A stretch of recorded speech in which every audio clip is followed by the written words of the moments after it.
Good evening, everybody. Welcome to this week's Monday Zen and Zazen class.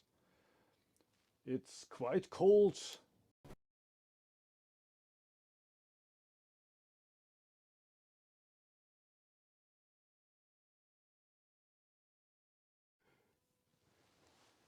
I wasn't aware I was muted. Sorry for that. So welcome to this week's Monday Zen and Zazen class. It's quite cold right now in Japan. In Antaiji, the building is almost disappearing in the snow. Um, they have also a YouTube channel, so if you want to see how it looks there. Fortunately, here in Osaka, it's sometimes snowing, but it's not really piling up, but it's quite cold. Anyway, today I'm gonna talk about Sawaki Roshi's quotes from this book to you, but before that, as always, let's sit together for half an hour.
So, thank you for joining.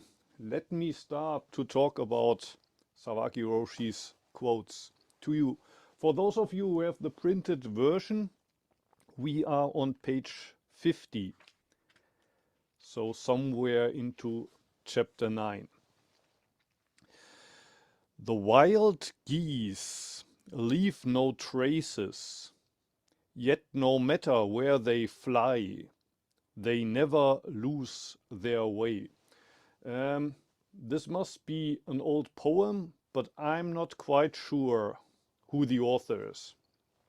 Anyway, um, birds, wild geese, they never lose their way, but they don't leave footprints. And Sawaki Roshi comments, there are no footprints on the way of the bird. It's not the same as a steam engine that runs on tracks or an ox well-worn path. Already 2 weeks ago, or maybe it was already 4 weeks ago, there was another quote, life doesn't run on tracks. But somehow we want stability, safety, we want a home which we can return to, a safe job. But or kind of on the other hand,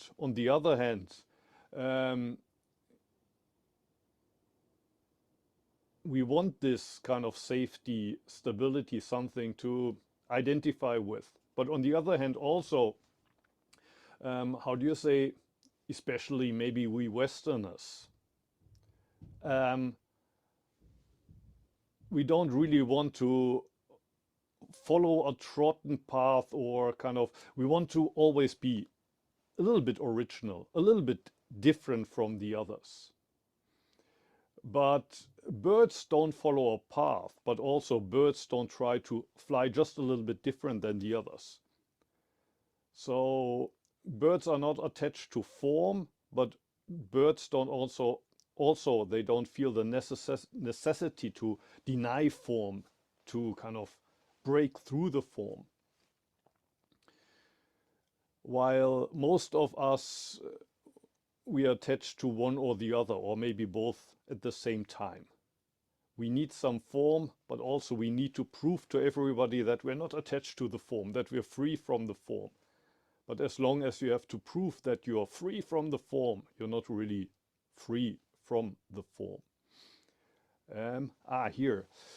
Actually, I made a video on a related topic in German, and I still have this paper here from the video. There's this Japanese saying. I don't know if there's something similar in Chinese as well. The Japanese goes shu ha li. And that's a phrase, maybe you also have it in judo. Chris is practicing judo. I think it's used in Japanese martial arts, but also in tea ceremony. Basically, shu means to protect something, to follow something. So in the beginning, when you practice, for example, karate, you have to practice the kata. And it's the same with yoga and asana. You have to practice them seriously, exactly. You have to do it the precise way that your teacher shows you. That's the shu aspect. But then there's the danger of being attached to that.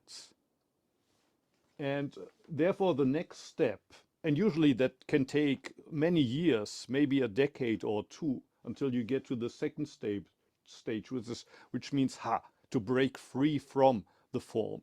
You're not attached to the form again. But first you have to learn the form before you can break it. You break free from it. You're not attached to any special school or any teacher anymore. You're completely free.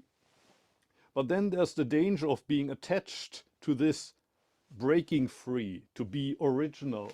So the last one, li, shu, ha, li, the last one, li, means to, well, be completely detached, to be free from both protecting and breaking. you're beyond that. And that would be kind of like a bird. A bird is not attached to the way, but a bird also doesn't feel the necessity to fly its own way.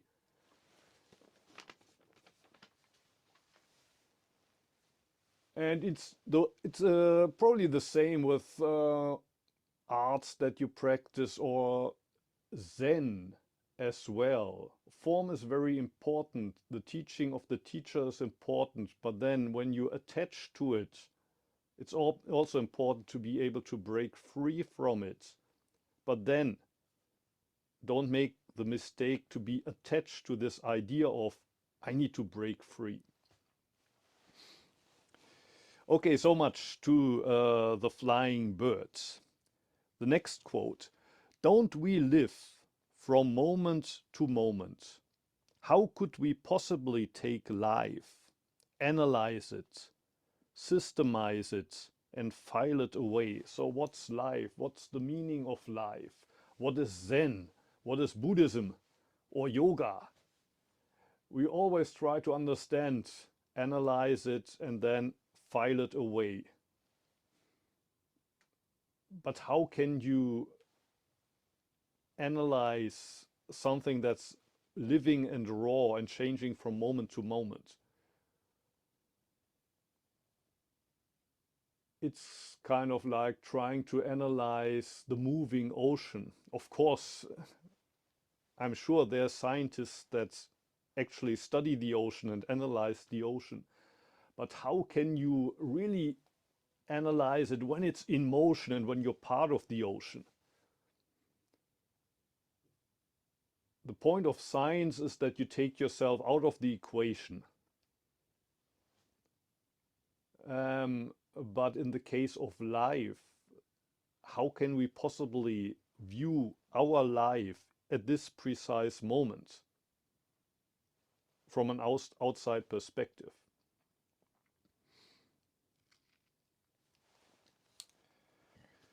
How could we possibly take life, analyze it, systemize it, and file it away? And another one, the last one on page 50. The sad thing about people is that they can't stray even a single step away from their habits. In Buddhism, there's a lot of talk about karma. And some people say it's about creating better karma. Other people say Buddhism is about not creating karma at all. The question, of course, first is what is karma? And I would define it as conditioning. We are conditioned in a certain way, in good ways, bad ways, neutral ways. And what Sawaki Roshi calls habits here, I think, points to this karma. It's extremely difficult to, how do you say, not become trapped by karma, which means conditioning, a habit. And in a way, of course, habits are not necessarily a bad thing. Practicing yoga, practicing Zen, especially in the beginning, it's actually extremely important to make it a habit. That means to practice it not once for a very long stretch of time to do an intensive session and then stop, but even for a small amount of time to practice it daily, to make it a habit, is extremely important.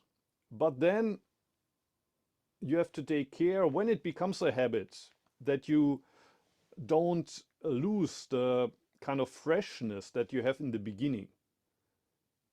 When each time that you sit, each time that you practice downward dog, it's still new. You're not completely sure if you're doing it right, but it has something new to it and you feel how it changes you. But then once it becomes a habit, doing the sun prostrations, doing 30 minutes of Zazen, there's nothing new to it anymore.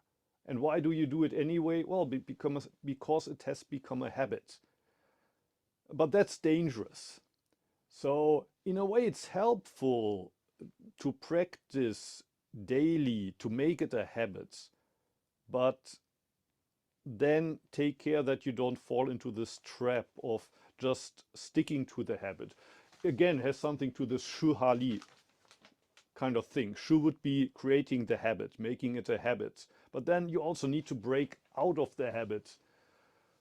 But then this breaking out of the habit or not being attached to the habit is a natural thing. It's not a kind of you do it just to break the habit. It's just you follow the habit, but it's completely natural. Or kind of shu hali, I would say, first you learn the form, then you break the form, and after that you even become disattached to breaking the form. You fall, but then where do you land? Where do you land after you break the form and then you breaking the form? Where do you end up? And my answer would be you end up exactly in the form, but then it becomes natural. It's not a cage for you anymore. It's like maybe a cat that falls and it lands exactly on its feet. So being free from habit doesn't mean to do everything in a completely strange way, but maybe it means to do things exactly the way you always did them. It's just that you don't do it because you're trapped by karma, by habit, but just like a bird. They fly every winter to the south, and in the spring they return to the north. And they fly exactly the same way every year, but not because there's a line in the sky, so to speak. They don't follow Google Maps, they don't follow inner navigation, but they're completely free, but still they follow that exact way. That's their way. And it turns out to be exactly the same way every year, but they're not attached to it.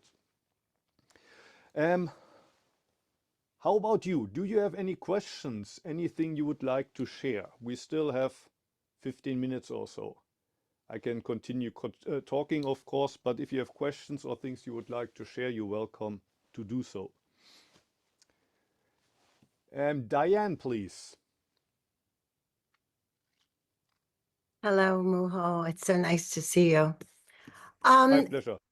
I I just want to comment that I find it so interesting that as a monk that he he has such a sense of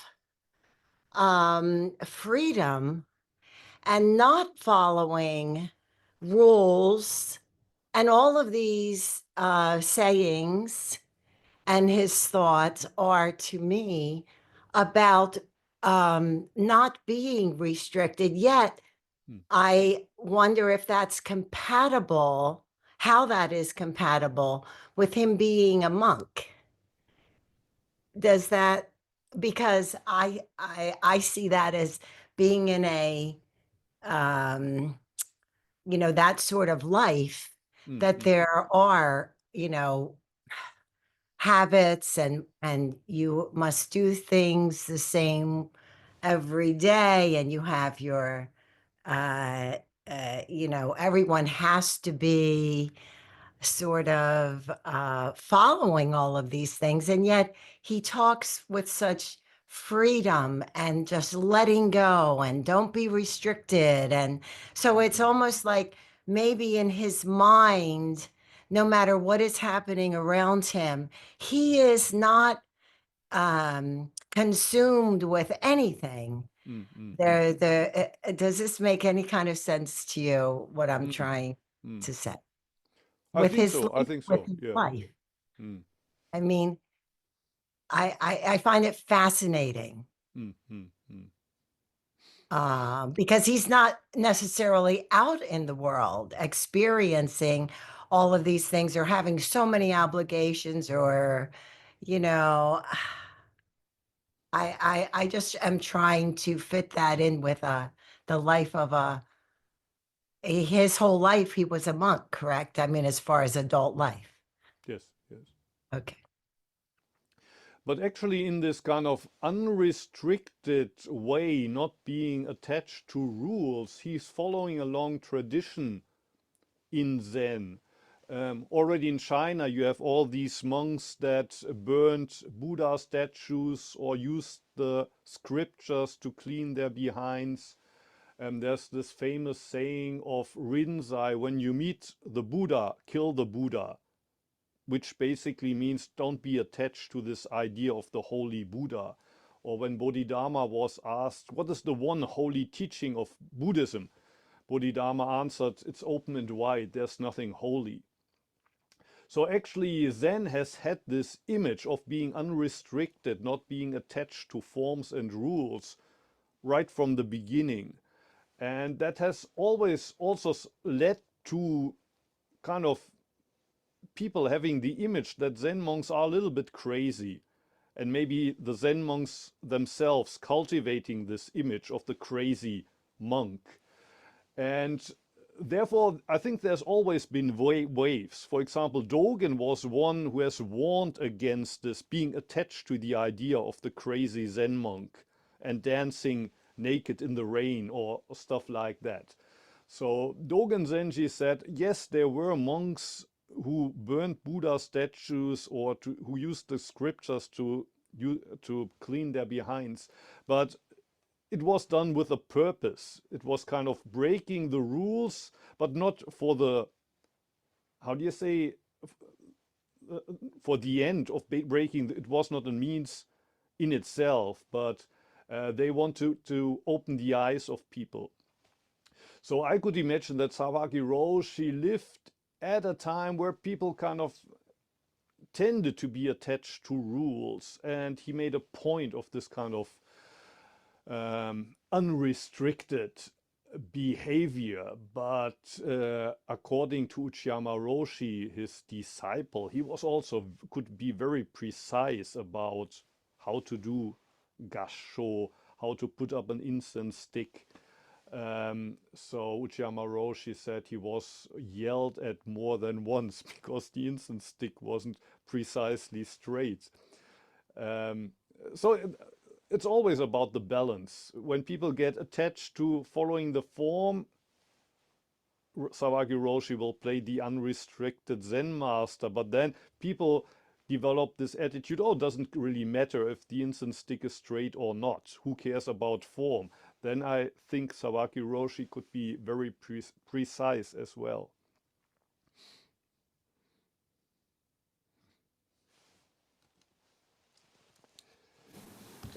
Kenza-san, please. Thank you. Nice to see all of you. I think just to continue on that thought, I think it's a very Western idea to put together rules and discipline. Mm-hmm. So even in the absence of rule, you can still have a lot of discipline. And I think that's what Sawaki Roshi in a way teaches us. Yes. I mean, he's not going crazy. He's Yes. still waking up early and doing Zazen, and he has so everything you do it with discipline. Mm. And you don't actually need rules for that. It's kind of Mm. normal. Mm. Mm. No, it's a normal state of being to be disciplined. How you put your plate and how you eat. And I mean, that's the feeling I get from reading him and reading other Mm. Zen masters. I don't know if I'm totally wrong with that. So Mm. Mm. it's my impression. Yeah, I think it's about, well, seriousness, kind of having a really serious, focused approach to life. If you have this seriousness, you don't need rules, because the seriousness itself will keep you on track. While if you lack this seriousness, you either go off track or you need the rules to bring you back on the track. But like in certain life circumstances where you have no other choice than to be really serious and in the moment, You don't need rules in such situations. But also you won't turn crazy, as you said. And ideally you have that kind of approach most of your life, or maybe even the whole life, being really serious about each single day that you live. May I also add a point to this discussion? Yes, yes.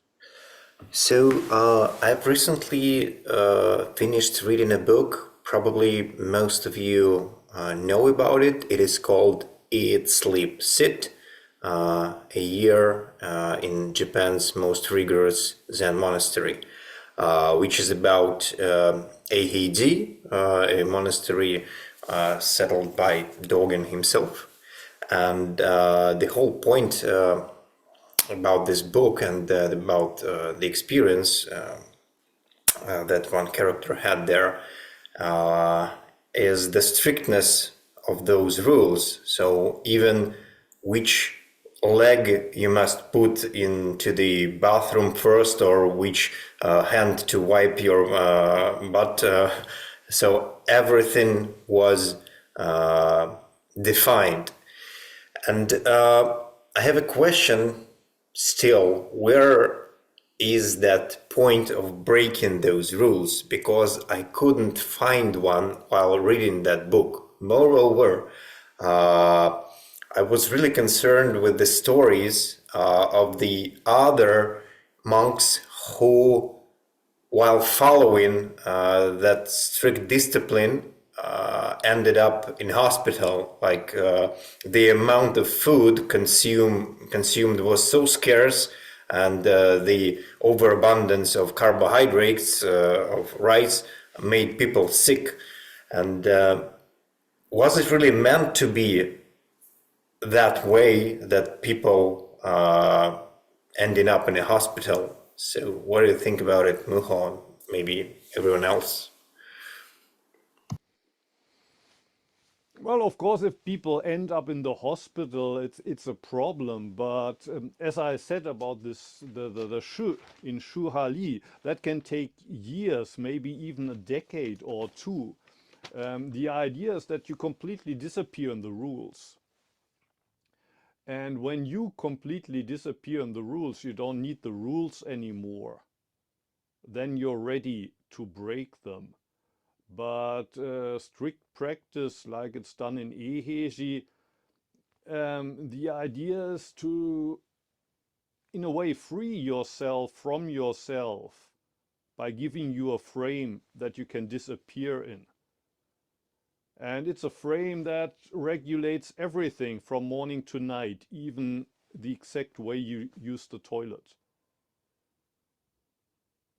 In Antaiji, we were not that strict, but I can also see the idea of training in Eheji. And Sawaki Roshi, when he was 16, he went to Eheji. He spent there several years, so he went through that kind of training also.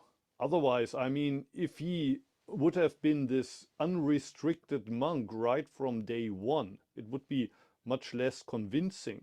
But he had plenty of opportunity to disappear in the rules, to learn the precise way of doing it. And that's why it's convincing when he's unrestricted, rather than somebody who grew up like myself in Germany, being taught right from the start, you have to do it things in your own way, and like painting pictures, do it in your own style.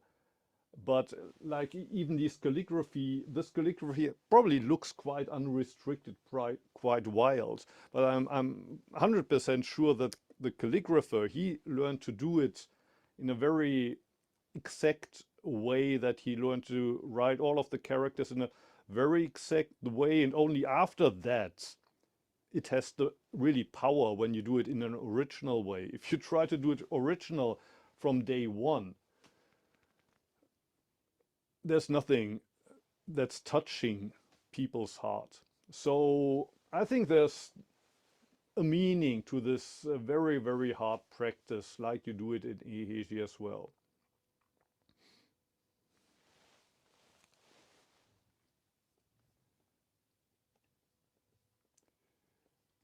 Anything else? Joseph, please. Yeah, thanks. I just thought I'd add that this discussion was reminding me of something I was talking about with my dad, with Julian, when he was here visiting me at the weekend, and we were talking about the long hike he did through the north of Japan last year. And he was saying, so one of the great things about it was that like decisions kind of disappeared. Like there wasn't anything to decide each day, what am I doing? It's like, okay, now I've got to get my boots on and I've got to walk to this town, and then I've got to find a convenience store to find some food. And, sort of this discussion about like disappearing into rules kind of reminded me of this, although I don't think it was probably as intense as Heiji, but the same thing, like I say, he was able to sort of disappear into that. And for the first time, perhaps in years, there wasn't a decision to make every day. Yes. And I just wanted to share that because it seemed relevant to what we were talking about.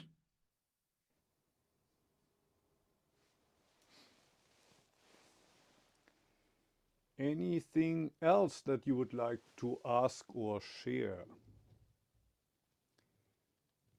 There's one comment. Okay, Chris, please. Yeah, I just had two things I wanted to share. I might as well.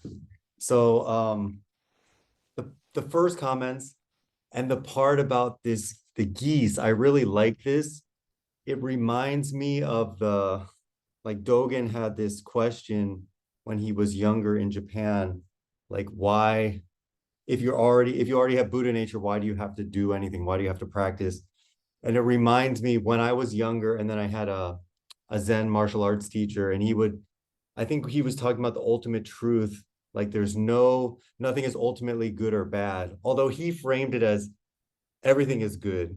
So then I'm like, well, if everything is good, then why do we not do stupid thing? Why do we not want to hurt people? And then he's like, well, it's just not my style, is the way he answered it. But I think it's the same as this passage on the geese, is that so they're free to fly anywhere they want, but they still have their way. So I really like that.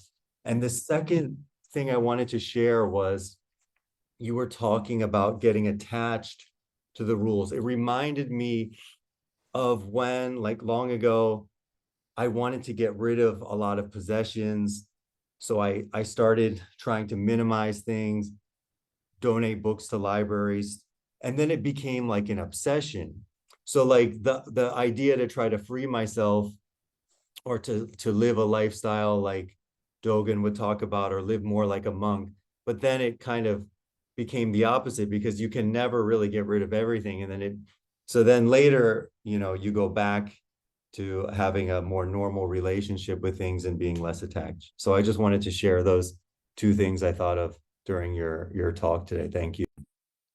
Thank you.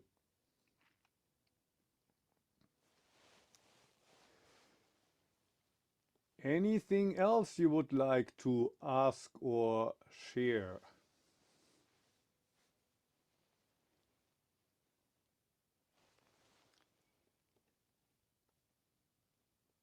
There's a question in the chat function by Gianluca, but as it's already 9, maybe we can come back to it next time. If you like, you could try to ask it again next time, because actually I don't really understand the question.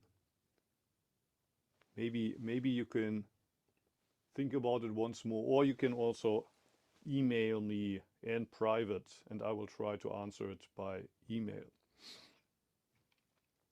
So thank you everyone for joining. Next week I'm gonna be back with the precious mirror samadhi text, and in 2 weeks we continue with Sawaki Roshi's quotes to you. So I hope you have everyone has a good week. Wish you a good time and hope to see you again. And thank you to Schwan, of course, for hosting us, as always. So, goodbye, good night. Thank you. Thank See you. you. Thank you.